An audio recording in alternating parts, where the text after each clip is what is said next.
ओम नमो भगवते वासुदेवाय। जय श्री हरि। प्यारे भक्तों, आज के इस वीडियो में आप सभी जानेंगे साल 2025 में चैत्र शुक्ल एकादशी व्रत की संपूर्ण जानकारी, पूजन विधि, मंत्र, उपाय और व्रत कथा।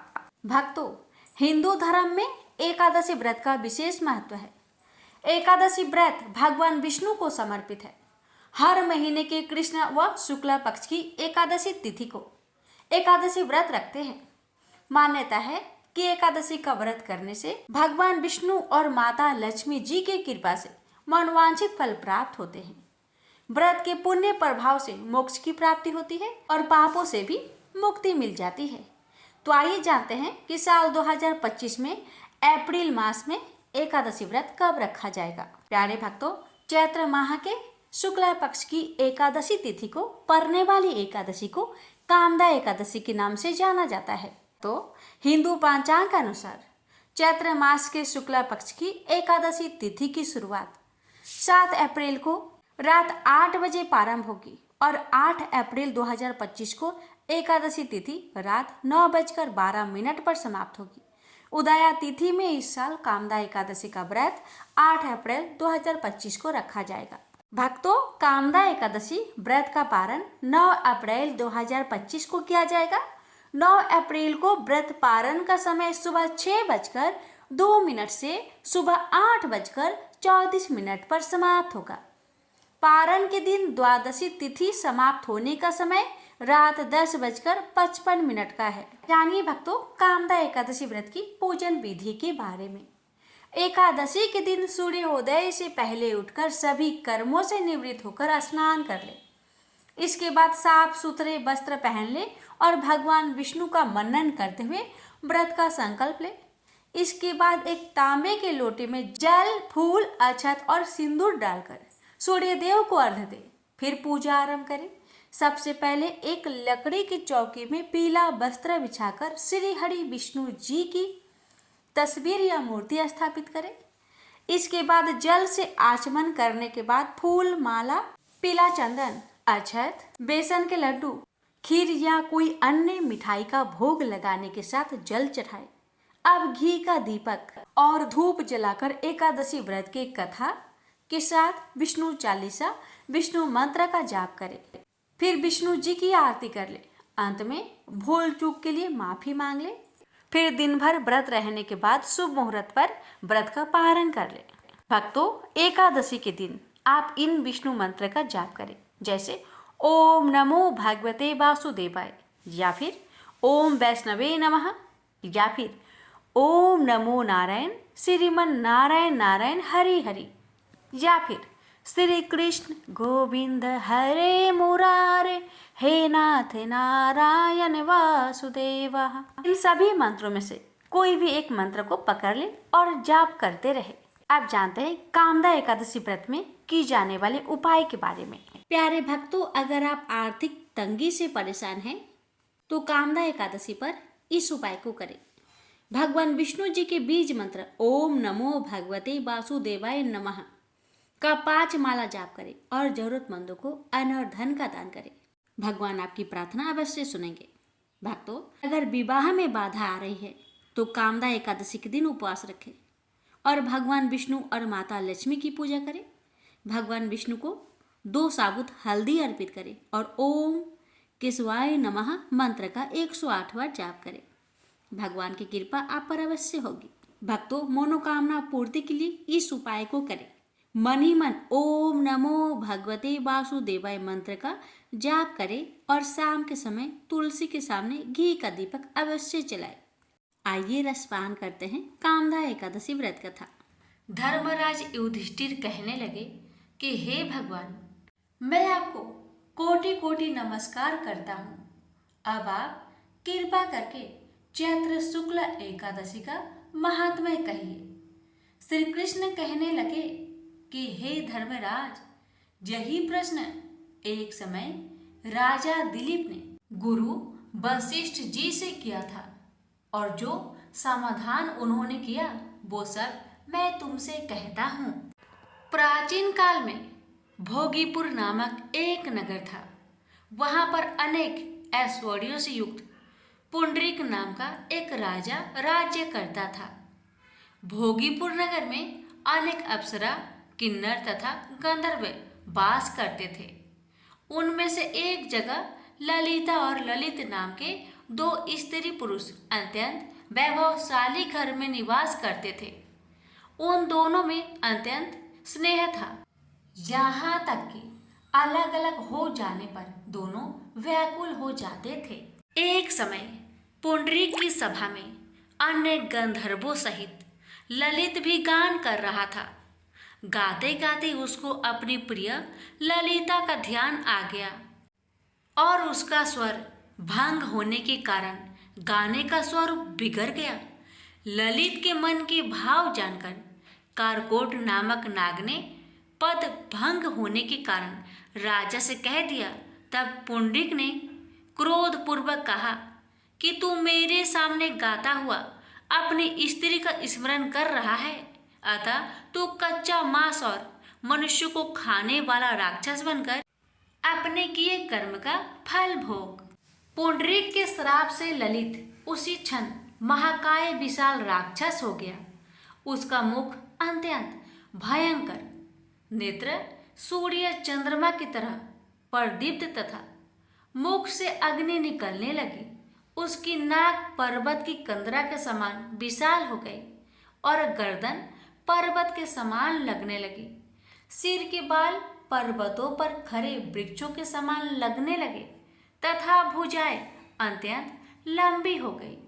कुल मिलाकर उसका शरीर 8 योजन के विस्तार में हो गया। इस प्रकार राक्षस होकर वह अनेक प्रकार के दुख भोगने लगा। जब उसकी प्रियतमा ललिता को यह वृत्तांत मालूम हुआ तो उसे अत्यंत खेद हुआ और वह अपने पति के उद्धार का यत्न सोचने लगी। वह राक्षस अनेक प्रकार के घोर दुख सहता हुआ घने वनों में रहने लगा। उसकी स्त्री उसके पीछे पीछे जाती और विलाप करती रहती। एक बार ललिता अपने पति के पीछे घूमती घूमती विंध्याचल पर्वत पर पहुंच गई, जहां पर श्रृंगी ऋषि का आश्रम था। ललिता शीघ्र ही श्रृंगी ऋषि के आश्रम में गई और वहां जाकर विनीत भाव से प्रार्थना करने लगी। उसे देखकर श्रृंगी ऋषि बोले कि हे सुभगे, तुम कौन हो और यहाँ किस लिए आई हो? ललिता बोली कि हे मुने, मेरा नाम ललिता है। मेरा पति राजा पुंडरीक के श्राप से विशालकाय राक्षस हो गया है। इसका मुझको महान दुख है। इसके उद्धार का कोई उपाय बतलाए। श्रृंगी ऋषि बोले, हे गंधर्व कन्या, अब चैत्र शुक्ल एकादशी आने वाली है, जिसका नाम कामदा एकादशी है। इसका व्रत करने से मनुष्य के सब कार्य सिद्ध होते हैं। यदि तू कामदा एकादशी का व्रत कर उसके पुण्य का फल अपने पति को दे दे तो वह शीघ्र ही राक्षस योनि से मुक्त हो जाएगा और राजा का श्राप भी अश्वमेव शांत हो जाएगा। मुनि के ऐसे वचन सुनकर ललिता ने चैत्र शुक्ल एकादशी आने पर उसका व्रत किया और द्वादशी को ब्राह्मणों के सामने अपने व्रत का फल अपने पति को देती हुई भगवान से इस प्रकार प्रार्थना करने लगी। हे प्रभु, मैंने जो यह व्रत किया है इसका फल मेरे पतिदेव को प्राप्त हो जाए, जिससे वह राक्षस योनि से मुक्त हो जाए। एकादशी का फल देते ही उसका पति राक्षस योनि से मुक्त होकर अपने पुराने स्वरूप को प्राप्त हुआ। फिर अनेक सुंदर वस्त्राभूषणों से युक्त होकर ललिता के साथ विहार करने लगा। उसके पश्चात वे दोनों विमान में बैठकर स्वर्गलोक को चले गए। वशिष्ठ मुनि कहने लगे कि हे राजन, इस व्रत को विधि पूर्वक करने से समस्त पाप नाश हो जाते हैं तथा राक्षस आदि की योनि भी छूट जाती है। संसार में इसके बराबर कोई और दूसरा व्रत नहीं है। इसकी कथा पढ़ने या सुनने से वाजपेयी यज्ञ का फल प्राप्त होता है। प्रेम से बोलिए जय श्री हरि। भक्तों अब रसपान करते हैं एकादशी व्रत को संपूर्ण करने वाली सभी कथाएं एक साथ। हे लक्ष्मी नारायण भगवान जी, आपकी कृपा प्राप्त करने के लिए जो भी भक्त इन कथाओं को श्रद्धा पूर्वक पूरा सुने, उस भक्त पर अपनी कृपा सदा बनाए रखना। प्रेम से बोलिए जय श्री हरि। लक्ष्मी नारायण भगवान जी की जय। तुलसी माता की कथा। एक बार देवराज इंद्र देवगुरु बृहस्पति के साथ भगवान शिव का दर्शन करने कैलाश गए। महादेव ने दोनों की परीक्षा लेनी चाहिए, इसलिए रूप बदलकर अवधूत बन गए। उनके शरीर पर कोई वस्त्र न था। उनका शरीर जलती हुई अग्नि के समान धधक रहा था और अत्यंत भयंकर नजर आते थे। अवधूत दोनों के रास्ते में खड़े हो गए। इंद्र ने एक विचित्र पुरुष को रास्ते में खड़े देखा तो चौंके। इंद्र को देवराज होने पर गर्व घेरने लगा। उन्होंने उस भयंकर पुरुष से पूछा, तुम कौन हो? भगवान शिव अभी कैलाश पर विराज रहे हैं या कहीं भ्रमण पर है? मैं उनके दर्शन के लिए आया हूँ। इंद्र ने कई प्रश्न किए, लेकिन वह पुरुष योगियों के समान मौन ही रहे। इंद्र को लगा कि एक साधारण प्राणी उनका अपमान कर रहा है। उनके मन में देवराज होने का अहंकार उपजा, जो क्रोध में बदल गया। इंद्र ने कहा, मेरे बराबर अनुरोध करने पर भी तू कुछ नहीं बोलकर मेरा अपमान कर रहा है। मैं तुझे अभी दंड देता हूँ। ऐसा कहकर इंद्र ने वज्र उठा लिया। भगवान शिव ने वज्र को उसी समय स्तंभित यानी जड़ कर दिया। इंद्र की बाह अकड़ गई। भगवान अवधूत क्रोध से लाल हो गए। बृहस्पति उनके चेहरे पर आई क्रोध की ज्वाला को देखकर समझ गए कि ऐसा प्रचंड स्वरूप महादेव के अतिरिक्त किसी का नहीं हो सकता। बृहस्पति शिव स्तुति गाने लगे। उन्होंने इंद्र को भी महादेव के चरणों में लेटा दिया और बोले, प्रभु, इंद्र आपके चरणों में पड़े हैं, आपके शरणागत है। आपके ललाट से प्रकट अग्नि इन्हें जलाने को बढ़ रही है। हम शरणागतों की रक्षा करें। बृहस्पति ने विनती की, प्रभु, भक्तों पर आपकी सदा कृपा बरसती है। आप भक्त वत्सल और सर्वसम्मत है। आप इस तेज को कहीं और स्थान दे दीजिए ताकि इंद्र के प्राणों की रक्षा हो। भगवान रुद्र ने कहा, बृहस्पति, मैं तुम पर बहुत प्रसन्न हूँ। इंद्र को जीवन दान देने के कारण तुम्हारा एक नाम जीव भी होगा। मेरे तीसरे नेत्र से प्रकट इस अग्नि का ताप देवता सहन नहीं कर सकते, इसलिए मैं इसको बहुत दूर छोड़ूंगा। महादेव ने उस तेज को हाथ में धारण कर समुद्र में फेंक दिया। वहां फेंके जाते ही भगवान शिव का वह तेज तत्काल एक बालक के रूप में परिवर्तित हो गया। सिंधु से उद्भव होने के कारण उसका नाम सिंधु पुत्र जलंधर प्रसिद्ध हुआ। जलंधर जिसका नाम शंखचूड़ भी हुआ, शिव के तेज से उत्पन्न हुआ था। इस कारण परम शक्तियों से संपन्न था। वह देवों से भी ज्यादा शक्तिवान था। वह उस तेज से पैदा हुआ था जो इंद्र को समाप्त करने वाला था। इसलिए असुरों ने उसे अपना राजा बनाया। अवधूत रूप में यह लीला करने के बाद महादेव अंतर्ध्यान हो गए। इंद्र के गर्भ का भंजन भी हुआ, भगवान के दर्शन भी हो गए। तुलसी से जुड़ी एक कथा बहुत प्रचलित है। श्रीमद् देवी भागवत पुराण में इनके अवतरण की दिव्य लीला कथा भी बनाई गई है। एक बार शिव ने अपने तेज को समुद्र में फेंक दिया था। उससे एक महातेजस्वी बालक ने जन्म लिया। यह बालक आगे चलकर जालंधर के नाम से पराक्रमी दैत्य राजा बना। इसकी राजधानी का नाम जालंधर नगरी था। दैत्यराज काल नेमि की कन्या वृंदा का विवाह जालंधर से हुआ। जालंधर महाराक्षस था।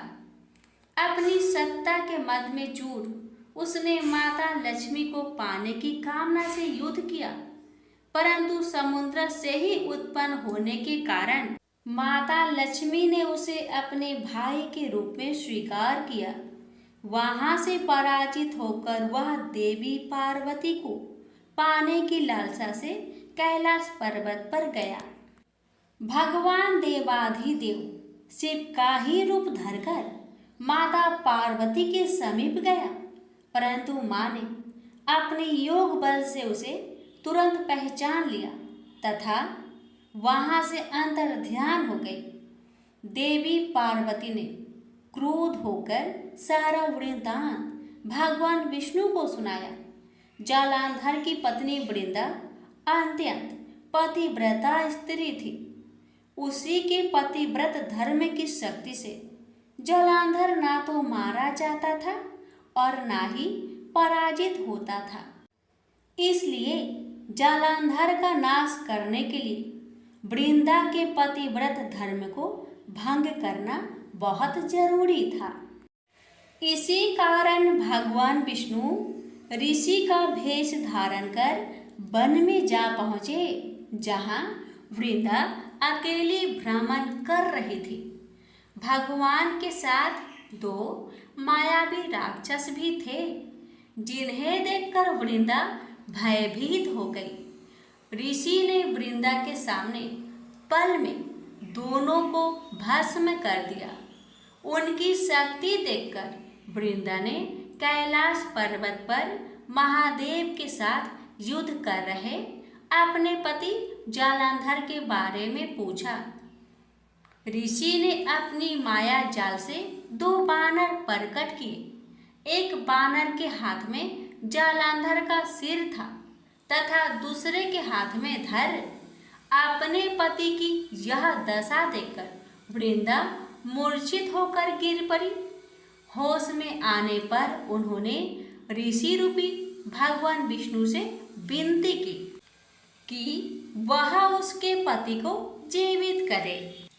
भगवान ने अपनी माया से पुनः जालंधर का सिर धड़ से जोड़ दिया, परंतु स्वयं भी वह उसी शरीर में प्रवेश कर गए। वृंदा को इस छल का जरा आभास न हुआ।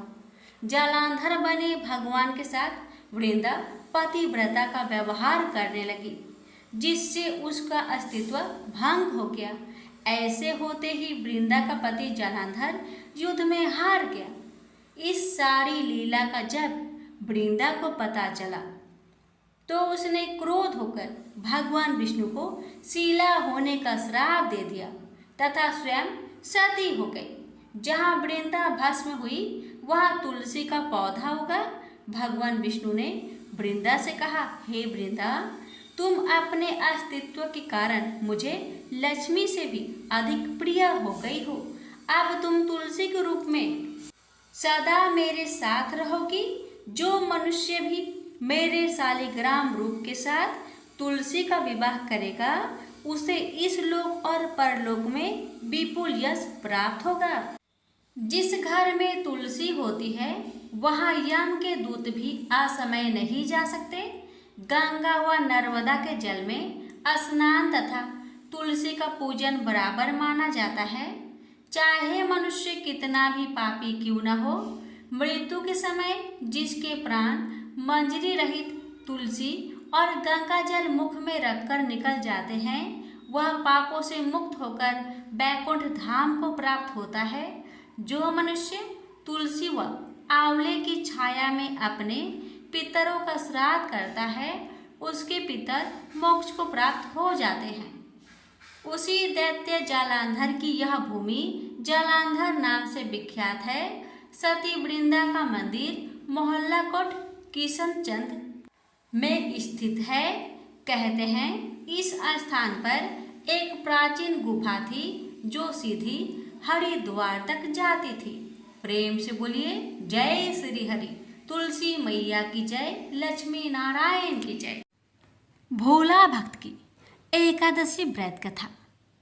बहुत साल पहले की बात है। भोला भाला युवक था, आनंद। दिन भर कोई काम नहीं करता, बस खाता ही रहता और सोए रहता। घर वालों ने कहा चलो जाओ निकलो घर से, कोई काम धाम करते नहीं हो, बस पड़े रहते हो।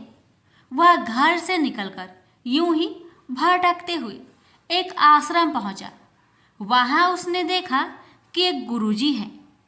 उनके शिष्य कोई काम नहीं करते, बस मंदिर की पूजा करते हैं। उसने मन में सोचा यह बढ़िया है, कोई काम धाम नहीं, बस पूजा ही तो करना है। गुरुजी के पास जाकर पूछा क्या मैं यहाँ रह सकता हूँ?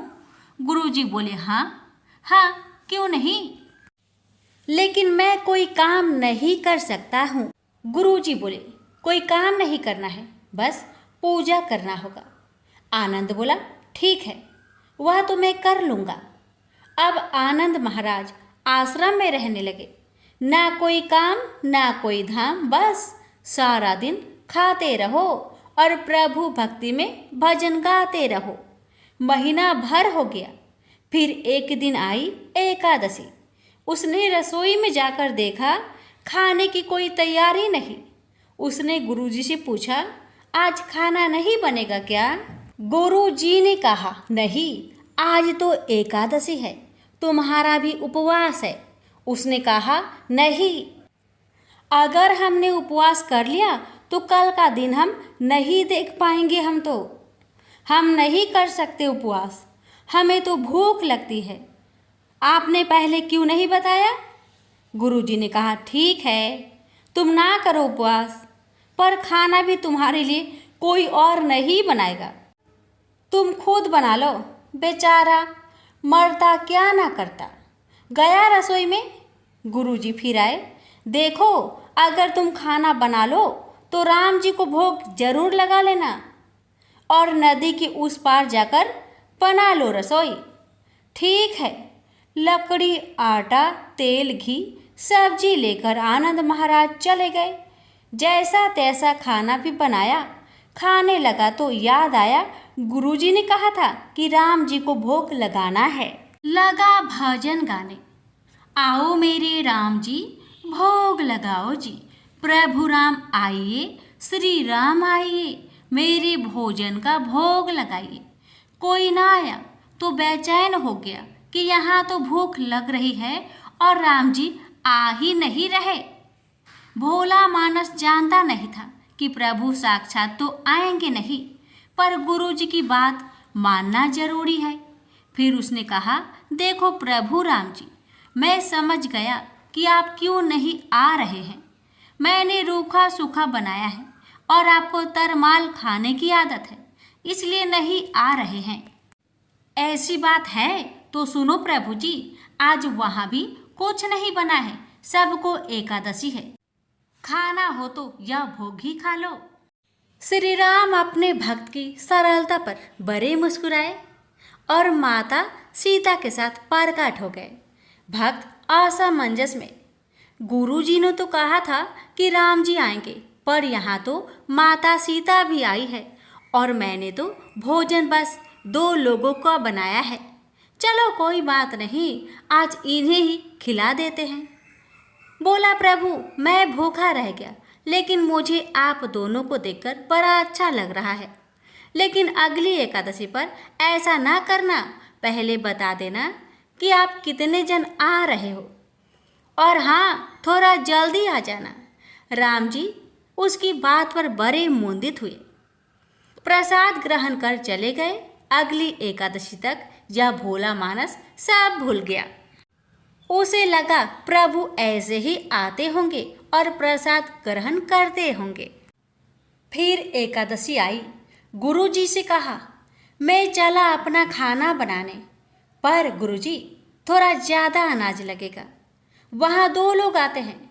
गुरुजी मुस्कुराए, भूख के मारे बावला है, ठीक है ले जा और अनाज ले जा। आपकी बार उसने 3 लोगों का खाना बनाया। फिर गुहार लगाई, प्रभु राम आइए, सीताराम आइए, मेरे भोजन का भोग लगाइए। प्रभु की महिमा भी निराली है। भक्त के साथ कौतुक करने में उनको बड़ा ही मजा आता है। इस बार वे अपने भाई लक्ष्मण, भरत, शत्रुघ्न और हनुमान जी को लेकर आ गए।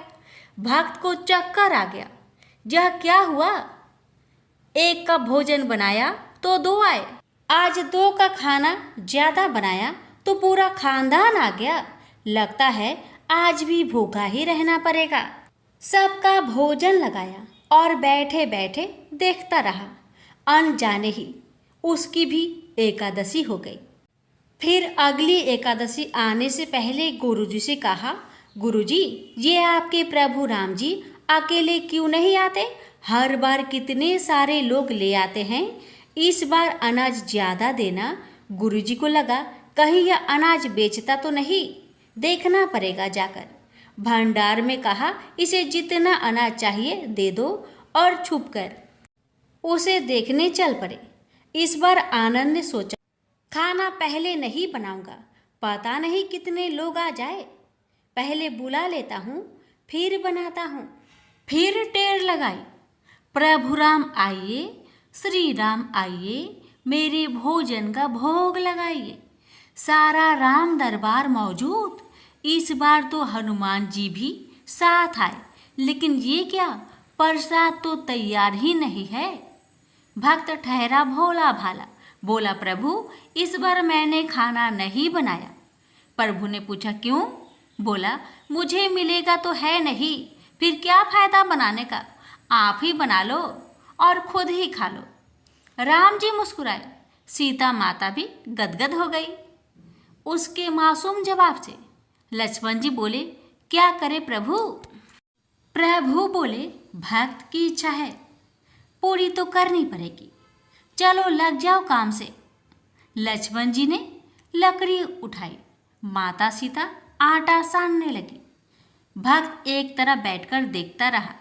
माता सीता रसोई बना रही थी तो कई ऋषि मुनि, यक्ष, गंधर्व प्रसाद लेने आने लगे। इधर गुरुजी ने देखा खाना तो बना नहीं, भक्त एक कोने में बैठा है। पूछा, बेटा क्या बात है, खाना क्यों नहीं बनाया? बोला, अच्छा किया गुरुजी आप आ गए, देखिए कितने लोग आते हैं प्रभु के साथ। गुरुजी बोले, मुझे तो कुछ नहीं दिख रहा तुम्हारे और अनाज के सिवा। भक्त ने माथा पकड़ लिया, एक तो इतनी मेहनत करवाते हैं प्रभु, भूखा भी रखते हैं और ऊपर से गुरुजी को दिख भी नहीं रहे, यह और बड़ी मुसीबत है। प्रभु से कहा, आप गुरुजी को क्यों नहीं दिख रहे हैं? प्रभु बोले, मैं उन्हें नहीं दिख सकता। भक्त बोला, क्यों? वो तो बड़े पंडित है, ज्ञानी है, विद्वान है, उन्हें तो बहुत कुछ आता है, उनको क्यों नहीं दिखते आप? प्रभु बोले, माना कि उनको सब आता है, पर वे सरल नहीं है तुम्हारी तरह, इसलिए उनको नहीं दिख सकता। आनंद ने गुरुजी से कहा, गुरुजी प्रभु कह रहे हैं आप सरल नहीं है, इसलिए आपको नहीं दिखेंगे। गुरुजी रोने लगे, वाकई मैंने सब कुछ पाया पर सरलता नहीं पा सका तुम्हारी तरह, और प्रभु तो मन की सरलता से ही मिलते हैं। प्रभु प्रकट हो गए और गुरुजी को भी दर्शन दिए। इस तरह एक भक्त के कहने पर प्रभु ने रसोई भी बनाई। प्रेम से बोलिए सीताराम की जय, लक्ष्मी नारायण की जय। कुबेर का कर्ज। एक बार भृगु ऋषि ने जानना चाहा कि ब्रह्मा, विष्णु और महेश में कौन सबसे श्रेष्ठ है। वह बारी बारी से सबके पास गए। ब्रह्मा और महेश ने भृगु को पहचाना तक नहीं, न ही आदर दिया। इसके बाद भृगु विष्णु के यहाँ गए। विष्णु उस समय विश्राम कर रहे थे। लक्ष्मी उनके पैर दबा रही थी। भृगु ने पहुंचते ही कुछ न कहा न सुना और विष्णु की छाती पर पैर से प्रहार कर दिया। लक्ष्मी यह देखकर भौंकचक्की रह गई, किंतु विष्णु ने भृगु का पैर पकड़कर विनीत भाव से कहा, मुनिवर, आपके कोमल पैर में चोट लगी होगी, इसके लिए क्षमा करें। लक्ष्मी को विष्णु की इस नम्रता पर बड़ा क्रोध आया। वे भगवान विष्णु से नाराज होकर भूलोक में आ गई तथा कोल्हापुर में रहने लगी। लक्ष्मी की चले जाने से विष्णु को लगा कि उनका श्री और वैभव ही नष्ट हो गया। उनका मन बड़ा अशांत रहने लगा। लक्ष्मी को ढूंढने के लिए वे श्रीनिवास के नाम से भूलोक में आए। घूमते घूमते वे बेक्टाचल में पर्वत क्षेत्र में बकुला माई के आश्रम में पहुंचे। बकुला माई ने उनकी बड़ी आव भगत की और उन्हें आश्रम में ही रहने को कहा। एक दिन जंगल में एक मतवाला हाथी आया। आश्रमवासी डरकर इधर उधर भागने लगे। श्रीनिवास ने यह देखा तो धनुष बाण लेकर हाथी का पीछा किया। हाथी डरकर भागा और घने जंगल में अदृश्य हो गया। श्रीनिवास उसका पीछा करते करते थक गए थे। वे एक सरोवर के किनारे वृक्ष की छाया में लेट गए। उन्हें हल्की सी झपकी आ गई। थोड़ी देर शोर सुनकर वे जागे। देखा 4-6 लड़कियां उन्हें घेर खड़ी है। श्रीनिवास को जागा हुआ देखकर वे टपक कर बोली, यह हमारी राजकुमारी पद्मावती का सुरक्षित उपवन है। यहाँ पुरुषों का आना मना है। तुम यहाँ कैसे और क्यों आए? श्रीनिवास कुछ जवाब दे इससे पहले ही उनकी दृष्टि वृक्ष की ओर से झांकती राजकुमारी की ओर गई। श्रीनिवास पद्मावती को एकटक देखते रह गए। थोड़ा संयत होकर कहा, देवियों, मुझे पता नहीं था। मैं एक शिकार का पीछा करता हुआ यहाँ आया था। थक जाने पर मुझे नींद आ गई थी, क्षमा करें। श्रीनिवास आश्रम में लौट तो आए किंतु बड़े उदास रहने लगे। एक दिन बकुला माई ने बड़े प्यार से उनकी उदासी का कारण पूछा। श्रीनिवास ने पद्मावती से भेंट होने की सारी कहानी कह सुनाई। फिर कहा, उसके बिना मैं नहीं रह सकता। बकुला माई बोली, ऐसा सपना मत देखो। कहा हुआ प्रतापी चोल नरेश आकाश राज की बेटी, और कहा तुम आश्रम में पलने बाड़े एक कुल गोत्रहीन युवक। श्रीनिवास बोले, माँ, एक उपाय है, तुम मेरा साथ दो तो सब संभव है। बकुला माई ने श्रीनिवास का सच्चा प्यार देखकर हाँ कर दी।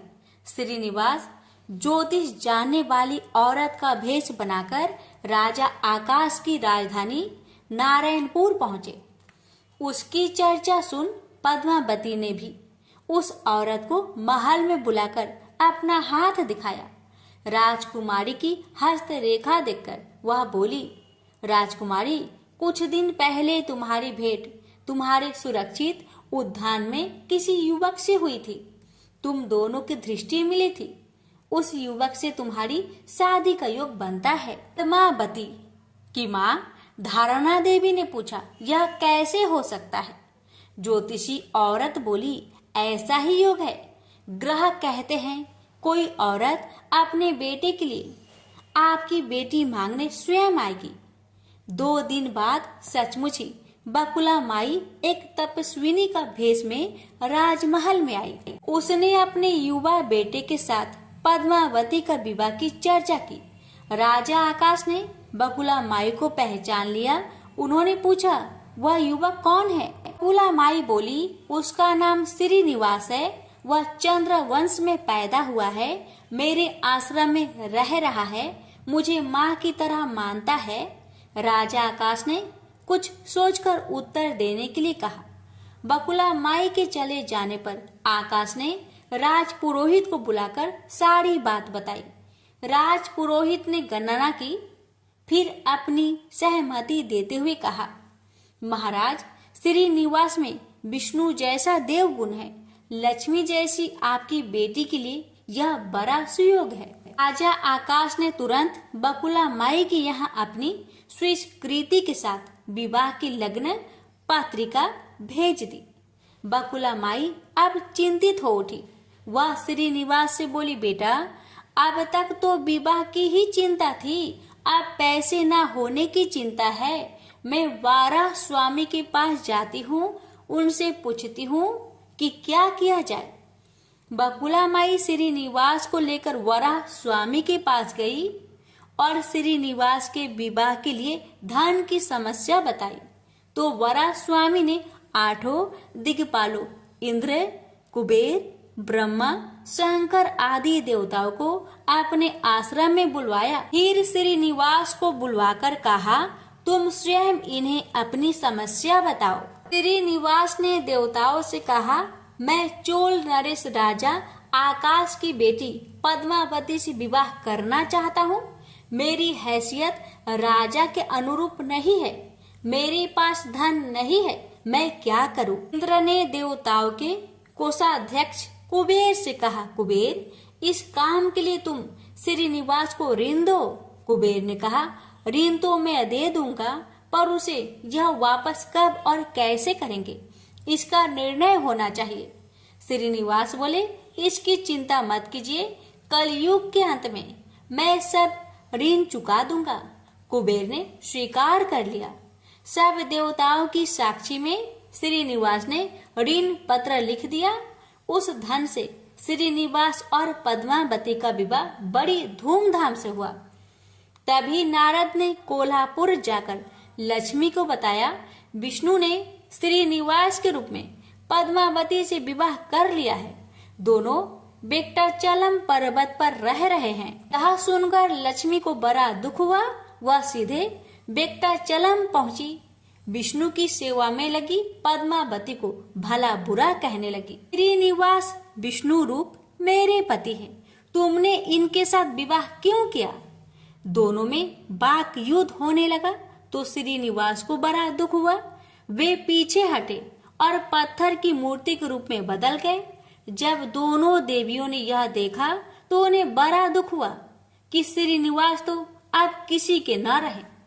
इतने में शीला विग्रह से आवाज आई, देवियों अब मैं इस पत्थर पर वेंकटेश्वर स्वामी के नाम से अपने भक्तों का अभिष्ट पूरा करता रहूंगा। उनसे प्राप्त चढ़ावे के धन द्वारा कुबेर के कर्ज का ब्याज चुकाता रहूंगा। इसलिए तुम दोनों मेरे लिए आपस में झगड़ा मत करो। शीला विग्रह से यह बानी सुनते ही लक्ष्मी और पद्मावती दोनों ने सिर झुका लिया। लक्ष्मी कोल्हापुर आकर महालक्ष्मी के रूप में प्रतिष्ठित हो गई और पद्मावती तिरुनाचूर में शीला विग्रह के रूप में स्थित हो गई। आज भी तिरुपति क्षेत्र में तिरुमाला पहाड़ी पर भगवान वेंकटेश्वर स्वामी के दर्शन हेतु भक्त गणों से इसी भाव से शुल्क लिया जाता है। उनकी पूजा पुष्प मिष्ठान आदि से ना होकर धन द्रव्य से होती है। इसी धन से भगवान श्रीनिवास वेंकटेश्वर स्वामी कुबेर का कर्ज चुका रहे हैं। प्रेम से बोलिए जय श्री हरि। हे लक्ष्मी नारायण, आपकी कथा कहने वाले, सुनने वाले, हुक्कार भरने वाले सभी भक्तों पर अपनी कृपा सदा सर्वदा बनाए रखेगा। तो प्रेम से बोलिए लक्ष्मी नारायण भगवान की जय। लापसी तपसी की कथा। एक लापसी था, एक तपसी था। तपसी हमेशा भगवान की तपस्या में लीन रहता था। लापसी रोजाना सवा सेर की लापसी बनाकर भगवान का भोग लगाकर जीम लेता था। एक दिन दोनों लड़ने लगे। लापसी बोला, मैं रोज भगवान की तपस्या करता हूँ, इसलिए मैं बड़ा हूँ। लापसी बोला कि मैं रोज भगवान को सवा सेर लापसी का भोग लगाता हूँ, इसलिए मैं बड़ा हूँ। नारद जी वहां से गुजर रहे थे। दोनों को लड़ता देखकर उनसे पूछा कि क्यों तुम लड़ रहे हो। लापसी ने खुद को बड़ा होने का कारण बताया और तपसी ने अपना कारण बताया। नारद जी बोले, तुम्हारा फैसला मैं कर दूंगा। दूसरे दिन लापसी और तपसी नहाकर अपनी रोज की भक्ति करने आए तो नारद जी ने छुपकर 1.25 करोड़ की एक एक अंगूठी उन दोनों के आगे रख दी। तपसी की नजर जब अंगूठी पर पड़ी तो उसने चुपचाप अंगूठी उठाकर अपने नीचे दबा ली। लप्सी की नजर अंगूठी पर पड़ी, लेकिन उसने ध्यान नहीं दिया। भगवान को भोग लगाकर लापसी खाने लगा। नारद जी सामने आए तो दोनों ने पूछा कि कौन बड़ा। तो नारद जी ने तपसी को खड़ा होने को कहा। वो खड़ा हुआ तो उसके नीचे दबी अंगूठी दिखाई पड़ी। नारद जी ने तपसी से कहा, तपस्या करने के बाद भी तुम्हारी चोरी करने की आदत नहीं गई, इसलिए लप्सी बना है और तुम्हें तुम्हारी तपस्या का कोई भी फल नहीं मिलेगा। तपसी शर्मिंदा होकर माफी मांगने लगा। उसने नारद जी से पूछा, मुझे मेरी तपस्या का फल कैसे मिलेगा? नारद जी ने कहा, यदि कोई गाय और कुत्ते की रोटी नहीं बनाएगा तो फल तुझे मिलेगा। यदि कोई ब्राह्मण को भोजन करवाकर दक्षिणा नहीं देगा तो फल तुझे मिलेगा। यदि कोई साड़ी के साथ ब्लाउज नहीं देगा तो फल तुझे मिलेगा। यदि कोई दिए से दिया जलाएगा तो फल तुझे मिलेगा। यदि कोई सारी कहानी सुने लेकिन तुम्हारी कहानी नहीं सुने तो फल तुझे मिलेगा। उसी दिन से हर व्रत कथा कहानी के साथ लापसी तपसी की कहानी भी सुनी और कही जाती है। प्रेम से बोलिए लक्ष्मी नारायण की जय।